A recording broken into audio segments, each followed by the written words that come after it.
রাস্তার ধারে দাঁড়িয়ে একটি ছোট্ট কুকুরছানা ফুল বিক্রি করার চেষ্টা করছিল, কিন্তু একটি গাড়ির মালিক তাকে দেখে উপহাস করে এবং ফুলগুলো ফেলে দিয়ে চলে যায়। কুকুরটি খুব কষ্ট পায়। এমন সময় সে দেখে একজন বৃদ্ধ মানুষ রাস্তা পার হতে গিয়ে পড়ে গেছেন। কেউ তাকে সাহায্য করছিল না। কুকুরটি দৌড়ে গিয়ে বৃদ্ধ মানুষটিকে তুলে ধরে এবং তাকে সাহায্য করে। বৃদ্ধ লোকটি কুকুরটির ওপর খুব খুশি হন। তিনি তাকে একটি পুরনো ম্যাপ মানে মানচিত্র দেন, যা আসলে একটি লুকানো গুপ্তধনের ঠিকানা ছিল। কুকুরটি ম্যাপটি নিয়ে বেরিয়ে পড়ে এক রোমাঞ্চকর অভিযানে।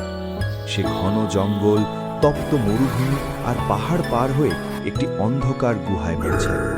সেখানে একটি ভয়ঙ্কর নেকড়ে তাকে আক্রমণ করতে এলেও সে বুদ্ধি খাটিয়ে নিজেকে বাঁচায়।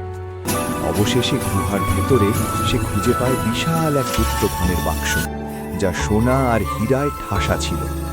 কিন্তু কুকুরটি সেই ধনরত্ন নিজের জন্য ব্যবহার করেনি। সে সেই টাকা দিয়ে গরিব বাচ্চাদের জন্য খাবার আর নতুন জামা কাপড় কিনে দেয়।